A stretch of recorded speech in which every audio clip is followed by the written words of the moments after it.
Bonsoir à tous. Je commence par vous lire des extraits de Deutéronome chapitre 28 et je vous expliquerai en quoi cela a un rapport avec mon exposé d'aujourd'hui. Donc Deutéronome chapitre 28 verset 15 et puis ensuite je poursuivrai avec les versets 32 à 34, puis les versets 41 à 45 et enfin 49 à 53. Mais si tu n'obéis point à la voix de l'Éternel ton Dieu, si tu n'observes pas et ne mets pas en pratique tous ces commandements et toutes ces lois que je te prescris aujourd'hui, voici toutes les malédictions qui viendront sur toi et qui seront ton partage. Écoutez bien. Verset 32. Tes fils et tes filles seront livrés à un autre peuple, tes yeux le verront et languiront tout le jour après eux, et ta main sera sans force. Un peuple que tu n'auras point connu mangera le fruit de ton sol et tout le produit de ton travail, et tu seras tous les jours opprimé et écrasé. Le spectacle que tu auras sous les yeux te jettera dans le délire. Verset 41. Tu engendreras des fils et des filles, et ils ne seront pas à toi, car ils iront en captivité. L'étranger qui sera au milieu de toi s'élèvera toujours plus au-dessus de toi, et toi tu descendras toujours plus bas. Il te prêtera, et tu ne lui prêteras pas. Il sera la tête, et tu seras la queue. Toutes ces malédictions viendront sur toi, elles te poursuivront, et seront ton partage, jusqu'à ce que tu sois détruit, parce que tu n'auras pas obéi à la voix de l'Éternel ton Dieu, parce que tu n'auras pas observé ses commandements et ses lois qu'il te prescrit. Verset 49. L'Éternel fera partir de loin, des extrémités de la terre, une nation qui fondra sur toi d'un vol d'aigle, une nation dont tu n'entendras point la langue, une nation au visage farouche et qui n'aura ni respect pour le vieillard, ni pitié pour l'enfant. Elle mangera le fruit de tes troupeaux et le fruit de ton sol jusqu'à ce que tu sois détruit. Elle ne te laissera ni blé, ni mou, ni huile, ni portée de ton gros ou de ton menu bétail jusqu'à ce qu'elle t'ait fait périr. Elle t'assiégera dans toutes tes portes jusqu'à ce que tes murailles tombent. Ces hautes et fortes murailles sur lesquelles tu auras placé ta confiance dans toute l'étendue de ton pays. Elle t'assiégera dans toutes tes portes, dans tout le pays que l'Éternel ton Dieu te donne. Au milieu de l'angoisse et de la détresse où te réduira ton ennemi, tu mangeras le fruit de tes entrailles, la chair de tes fils et de tes filles que l'Éternel ton Dieu t'aura donné. C'est pas très agréable à entendre, mais pourtant c'est bien ce que Dieu dit. Dieu nous met en garde contre le fait de l'avoir abandonné. Toutes ces malédictions, car ce sont des malédictions, ce sont des jugements de Dieu sur les nations qui ne lui obéissent point. Alors évidemment, il s'agit en premier lieu du peuple d'Israël, et on sait combien Israël a été infidèle à plusieurs reprises, Israël s'est tourné vers d'autres dieux, Israël a désobéi constamment à Dieu, et Dieu l'a puni maintes reprises, soit en provoquant l'exil donc des Israélites, on l'a vu, à Babylone notamment, soit en faisant venir des nations de loin. Il y a eu d'abord la nation romaine qui a servi Israël pendant longtemps, et puis des nations qui viendront et qui finalement profiteront de toi, de ton pays, de toutes tes productions et dont toi-même tu ne profiteras jamais. Ce sont des punitions que Dieu réserve à tous ceux qui l'abandonnent, à tous ceux qui le méprisent. Alors j'en viens à mon petit, je dirais, colloque d'aujourd'hui, et je voudrais vous parler de l'islamisation de l'Europe. Alors j'en avais déjà plus ou moins parlé dans une précédente vidéo, il y a un an ou deux, je ne sais plus. L'Europe est en train de complètement être anéantie. C'est dans des termes d'un petit peu osés peut-être que je vous le dis, mais je ne suis pas le seul à le penser, beaucoup le pensent aussi. De plus en plus, nous voyons que notre vieux continent est en train progressivement et insidieusement de perdre toutes ses valeurs culturelles, identitaires et spirituelles, c'est-à-dire chrétiennes.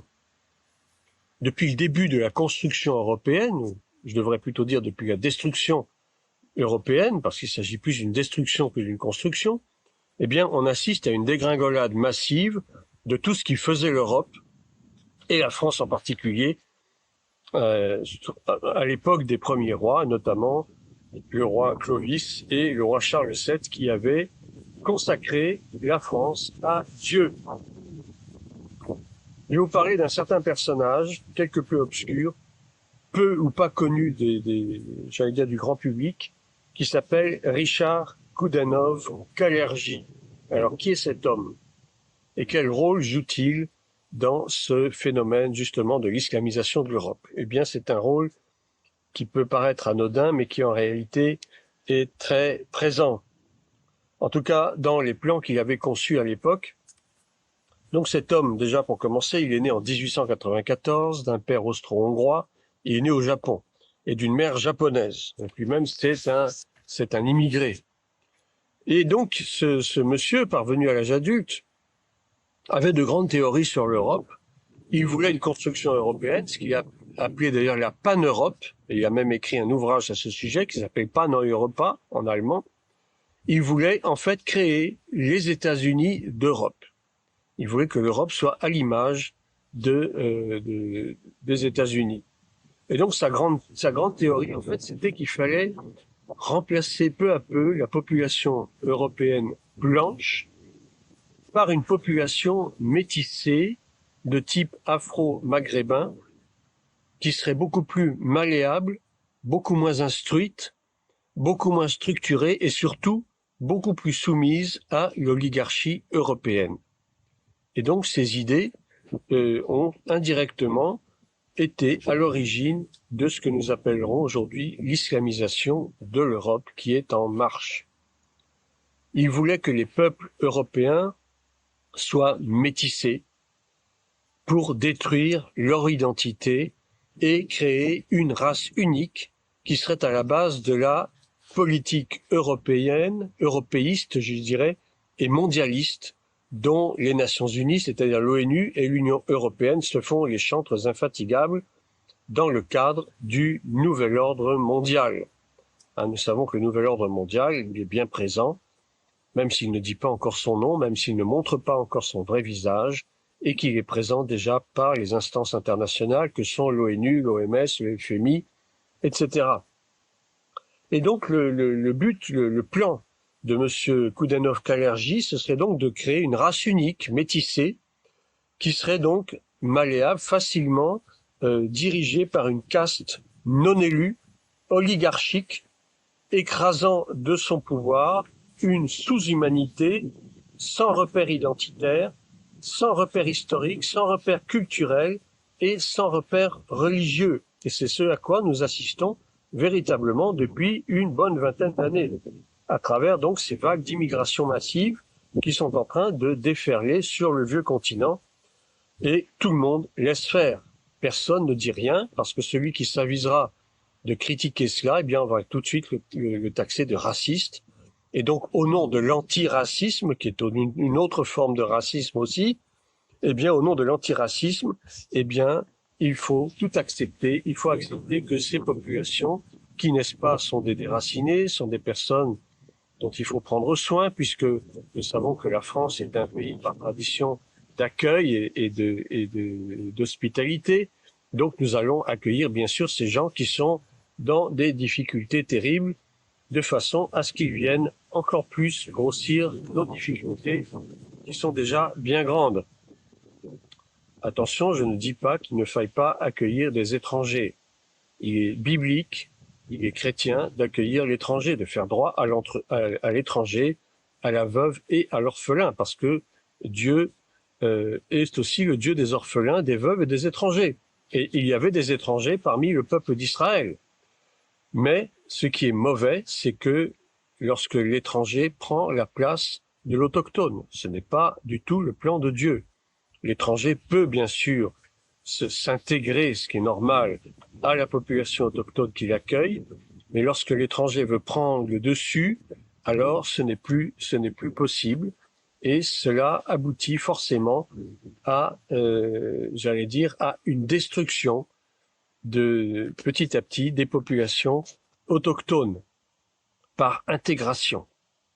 Donc on assiste à une sorte de multiculturalisme par disparition des identités nationales et ce qu'on pourrait appeler une babélisation du continent européen. À l'image de Babel, donc cette ville sumérienne qui était donc ce pays où tout le monde ne devait parler qu'une seule langue, n'avoir qu'une seule religion, n'avoir qu'une seule pensée, n'avoir qu'un seul gouvernement. Alors que Dieu a toujours demandé à l'homme de se multiplier, de croître et de remplir toute la terre, de se disperser aux quatre coins de la terre. Or, la babélisation, c'est exactement l'inverse. C'est restons unis dans un même lieu, ayons le même langage, ayons la même pensée, et ça, ce n'est pas du tout le plan de Dieu pour l'humanité. Selon un rapport de l'ONU, il y a quelques années, l'Europe aurait besoin d'ici 2025 de 159 millions d'immigrés en plus.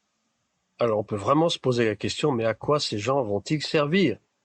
159 millions d'immigrés, dont on sait qu'une grande partie d'entre eux n'ont, pour ainsi dire, aucune qualification professionnelle, ne parlent pas les différentes langues européennes, des gens qui sont déracinés.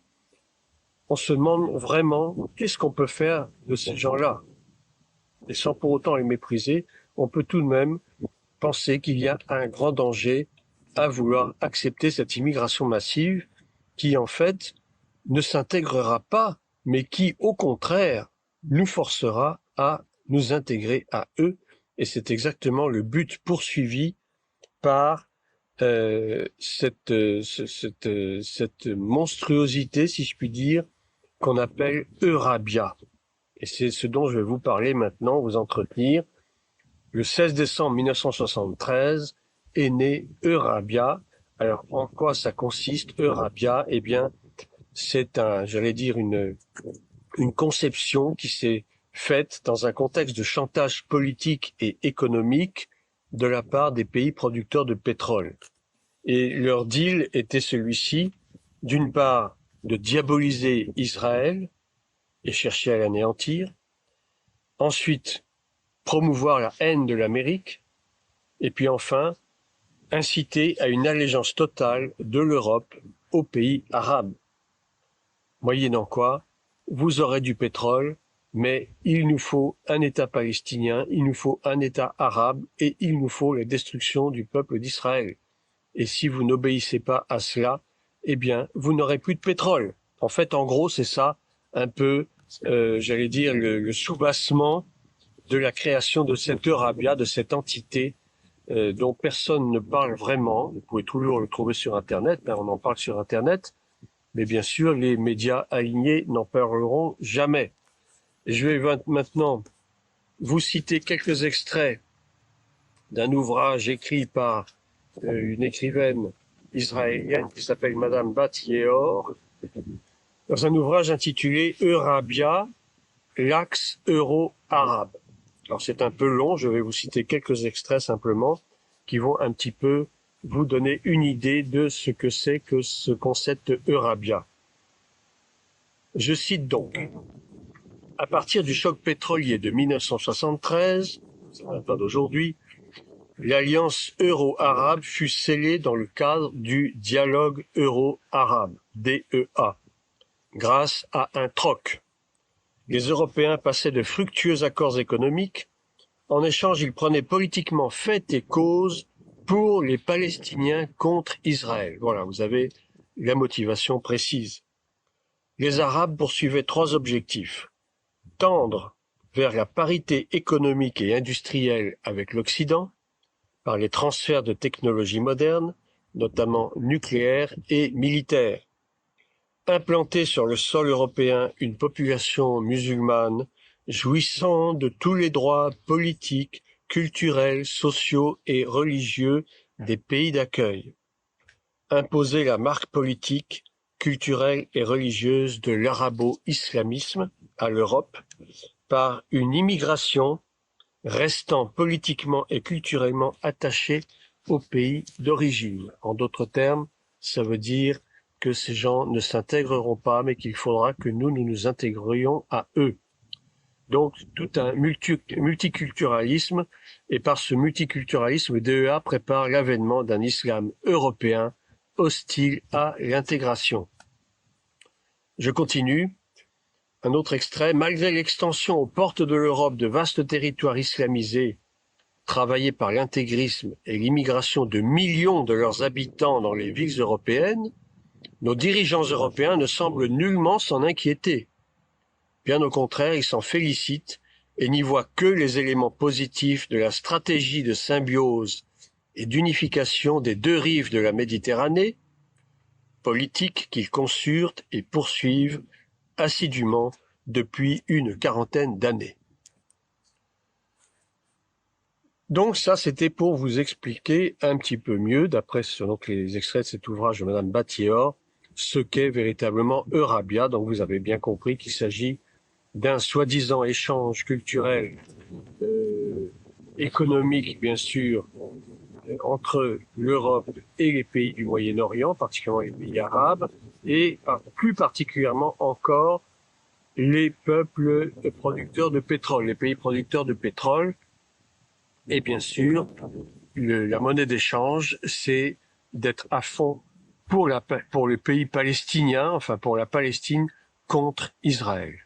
Et si cette condition n'est pas établie et n'est pas respectée, eh bien évidemment, les échanges cesseront et particulièrement l'approvisionnement en pétrole cessera. Dans le monde chrétien est apparue petit à petit la notion de dhimitude. Je vais vous expliquer ce que c'est. La dhimitude, c'est l'état qui caractérise des sujets non musulmans d'un État sous gouvernance musulmane, lié à celui-ci par un pacte de protection, entre guillemets, discriminatoire. En d'autres termes, vous et moi, nous ne sommes pas musulmans, mais nous serons peut-être un jour des dhimmis, c'est-à-dire des sujets non musulmans soumis à une dictature musulmane, c'est-à-dire à un califat. Et donc nous devrons obéir aux lois musulmanes, bien que nous ne soyons pas musulmans. C'est tout le problème de l'islam, c'est tout le problème de l'islamisation du continent européen, c'est d'imposer non seulement la charia, c'est d'imposer bien sûr toute la loi musulmane, donc la charia, et d'imposer tous les règlements, quitte à faire table rase de tout le passé historique, culturel et religieux de la vieille Europe. Donc, nous avons une notion de dhimitude chrétienne, c'est-à-dire l'abandon de tout ce qui fait la spécificité du christianisme, et quand je parle de christianisme, en fait, c'est le christianisme biblique, par assimilation progressive aux valeurs de l'islam. C'est donc une forme d'intégration. Et malheureusement, beaucoup d'églises dites chrétiennes sont en train petit à petit de glisser vers cette dhimitude, d'accepter que nous, soi-disant, nous prions le même Dieu, que soi-disant, nous avons la Bible, eux, ils ont le Coran, mais ce sont tous les deux des livres saints qu'il faut aussi bien respecter l'un comme l'autre. Et ça, c'est tout l'ouvrage du Vatican écuménique qui veut nous faire croire que l'islam et le christianisme sont deux religions identiques, mais qui sont seulement séparées par des formes de pratiques qui sont peut-être un peu différentes.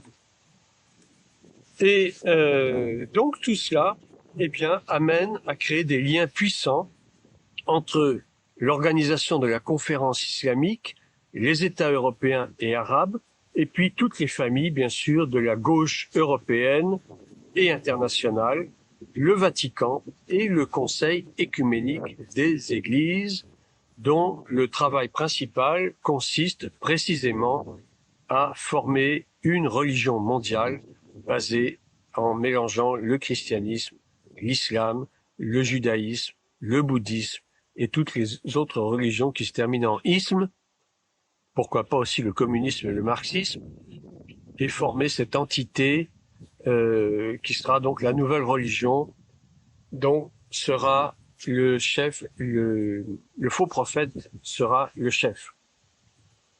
Donc il résulte de tout cela une solidarité anti-israélienne qui est voulue, renforcée par les menaces terroristes sur l'approvisionnement en pétrole, la diabolisation bien sûr d'Israël, à tous les niveaux, que ce soit européen ou international.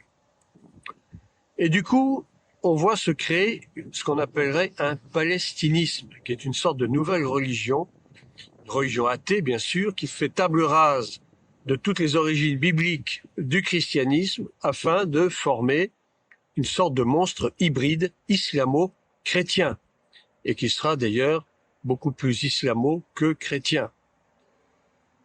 Et beaucoup d'églises adhèrent à cela, beaucoup d'églises évangéliques adhèrent à cela, sont en train de faire le jeu des islamistes. Mais oui, ce sont nos frères musulmans, nous les acceptons comme tels, et nous sommes très heureux de les accueillir dans nos églises chrétiennes.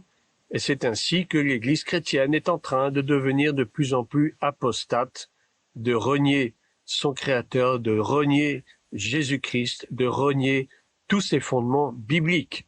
Et tout cela, bien sûr, est voulu et calculé pour précisément pouvoir créer cette religion dans laquelle sera incluse donc l'évangélisme aussi, le pentecôtisme, le baptisme et tout ce que vous voulez en isme, pour former une seule religion.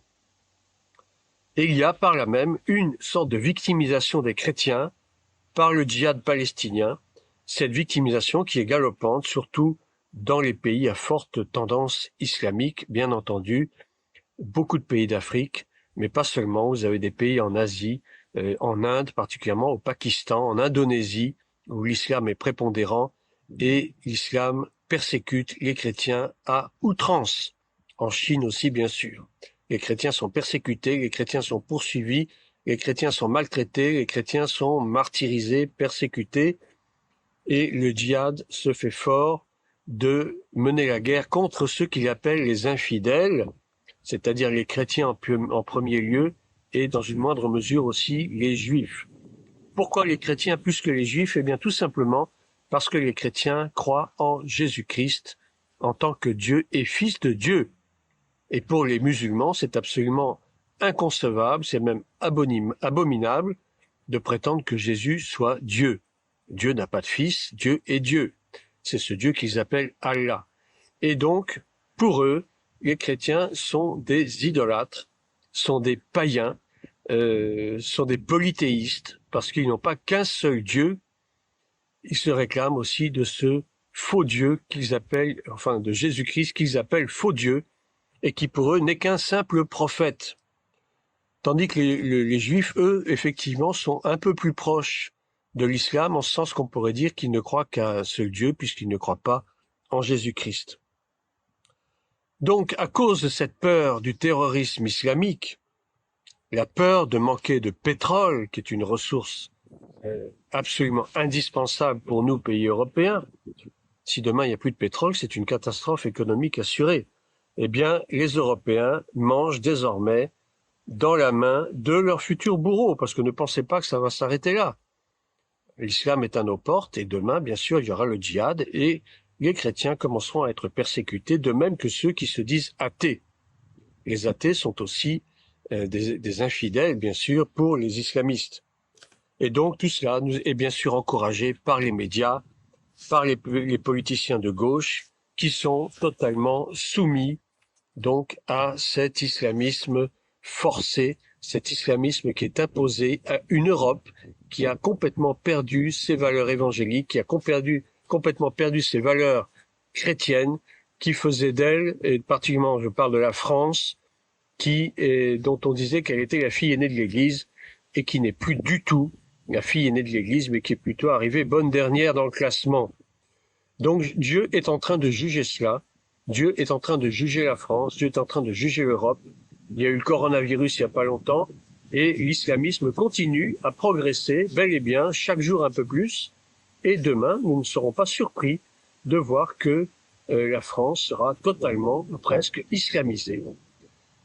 Et cela, si nous voulons l'éviter, il n'y a qu'un seul moyen de recours, c'est crier à Dieu, se repentir, demander pardon au Seigneur de notre ingratitude, de notre infidélité, et lui demander de nous faire grâce pour que tout cela ne nous arrive pas.